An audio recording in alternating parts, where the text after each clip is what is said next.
Hi, everybody. Thanks for joining us on Logistics Executive TV. We are talking tariffs again, the latest round of tariffs from the US. It's a moving feast. And today, the part of the world that we're focused on is South America. And in particular, a gentleman who I'm pleased to say is a good colleague and friend of mine. We first met in Barcelona in Spain, and he's hailing today from Sao Paulo in Brazil, George Ribeiro. George, good to see you again. And hola, amigo. Hello, Kim. Bom dia, buenos dias. Good morning. Obrigado. Nice to speak with you again. You too. Obrigado. So, George, we were talking off camera about what we're doing globally, looking at different parts of the world, different effects from the US around of tariffs. What about just giving us a couple of tips on where you're seeing the potential downsides for Brazil, if any, and then I want to talk about some of the upside potentials that you've got going on there. Yes, perfectly. Well, I would say that the biggest risk to Brazil is indirect, more from a slowdown of the global economy, which could impact the Brazilian exports in general, and also from a risk to local industry from the influx of industrialized products that previously were destined for the US market, especially from China, electronics, and from Europe and Mexico in respect to the automobiles. So this is basically the biggest concern. But the general consensus amongst the analysts is that the impact should be marginal to the Brazilian economy. It should basically bring only a small decline in the country's GDP. And a major reason for this is that despite the size of its economy, Brazil is a very closed economy. Only about 18% of the Brazilian GDP comes from exports. So in this respect, the country is more protected against fluctuations in the foreign trade, but not immune to them, of course. Okay. Yeah, brilliant. Well, thanks for that insight. And of course, it's a hell of a big country that you've got there.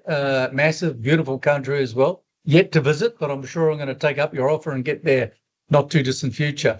Perhaps because you folks do a lot of exporting and you compete with the US, as I understand it, on a lot of products. Do you see any potential upsides and opportunities where you can leverage where perhaps major trading partners with the US have decided to put a counter tariffs and where Brazil can take advantage? That's a very good point, Kim, and that's exactly what's happening. And the first segment, which is obviously benefiting the most for this, is where Brazil is strongest, which is the agriculture industry, especially the soya bean exports, corn exports, and especially the animal protein.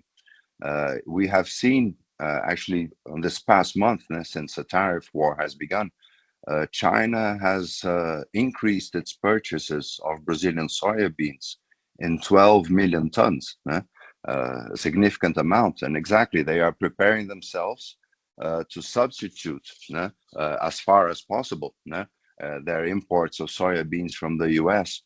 And the same thing happening also with the beef exports, now where China has started to, let's say, remove certain North American slaughterhouses from their export permits, as if like a technical tariff, and this is in a certain way going to migrate to countries such as Brazil, Argentina, Uruguay, and Australia.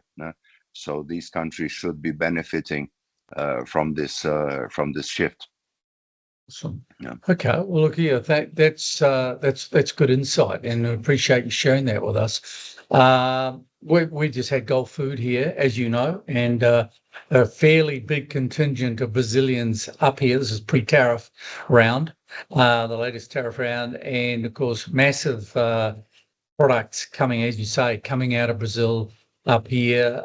Do you see new markets developing for Brazil as a result of the tariffs? You sort of hinted at that just with your comments there, or is it more expansion that you see happening and taking leverage on where there's counter tariffs against the US? Well, it's I would say it's a mixture of both. We're going to have a growth on the consolidated markets that Brazil already has, such as the Middle East, the Far East, China, and just recently Brazil has signed agreements with Japan and with Vietnam for the export of animal protein, which were markets previously closed to the Brazilian meat, and very receptive to the North American meat. We've also been seeing related to food security issues, because one of the big concerns now, which the world is coming to sense, is that food is probably one of the most powerful soft powers that there is.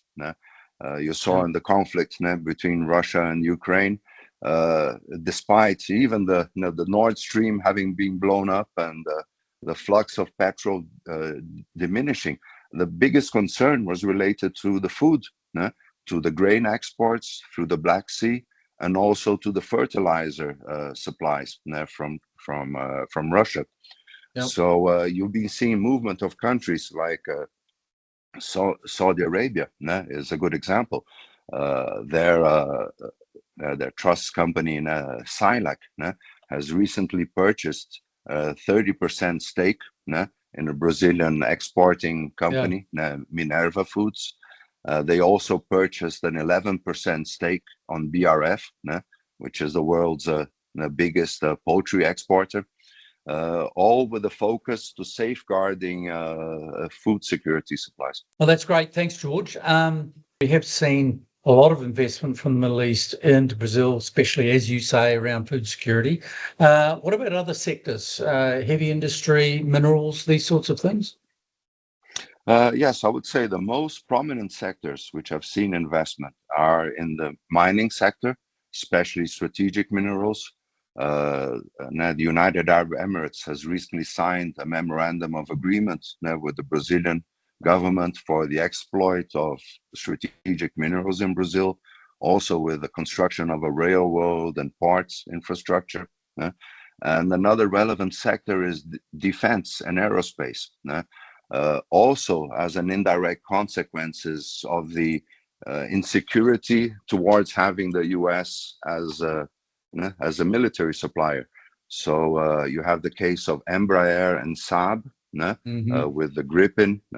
You also have the case of the Brazilian SEAT company with other company from United Arab Emirates for developing of cruise missiles. So this is also let's say a booming sector here in Brazil.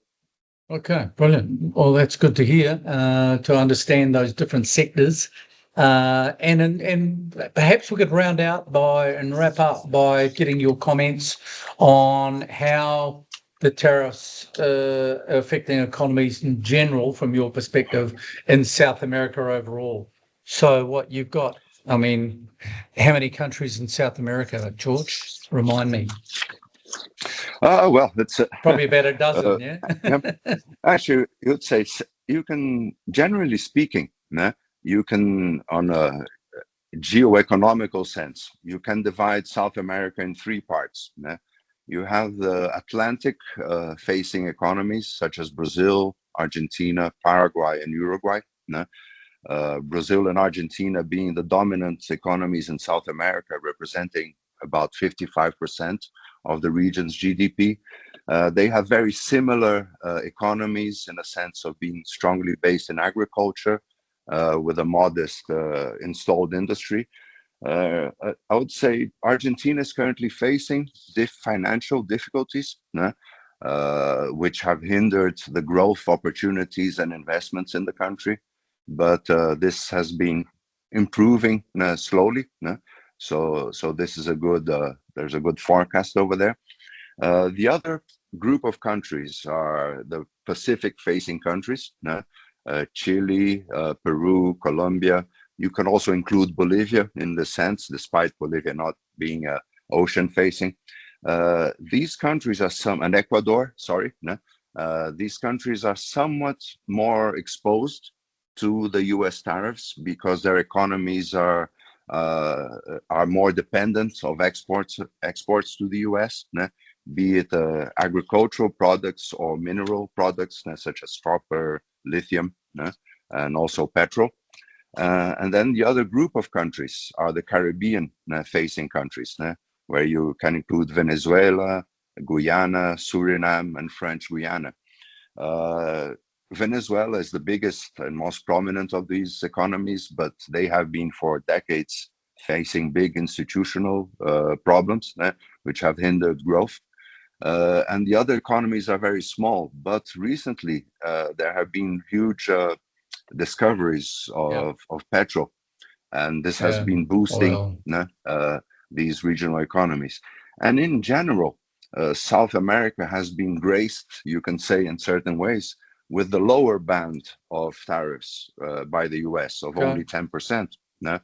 And in a way, I think this is a reflex of the North Americans realizing that China has been making huge inroads into South America over the past decades.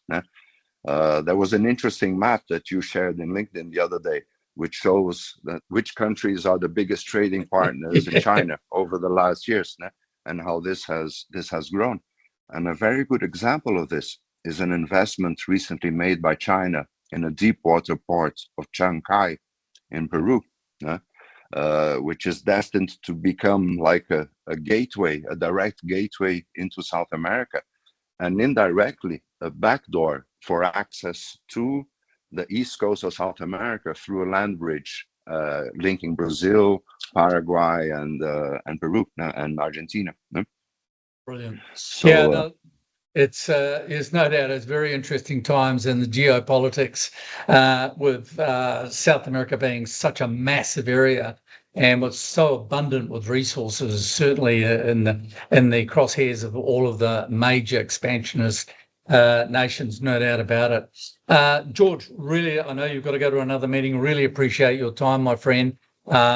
Appreciate your inputs and your insights, giving us a bit of an education around South America, which, in different parts of the world don't often that necessarily hear that much about from the global north, if you like. So really interesting. Thanks again for your time. And where can people get hold of you, George, if they want to have a chat to you? Because I know you're always happy to have a discussion with people and help them out from your consulting side of the business. Of course, Kim. No, thank you. Thanks for the opportunity, for the chance to talk a little. There's so much to talk about the region. Exactly. If you want also later on to go into more depth into specific countries of the region, we can do that as well, of course. And you can reach me at my email, george@coldchain.com.br. Okay. So brilliant. That's it. I'll share that link with you as well. Right, I appreciate it. I think we can see that link upstairs here. So, George, thanks so much again, and we really appreciate your time. Look forward to staying in touch, and all the best in Sao Paulo.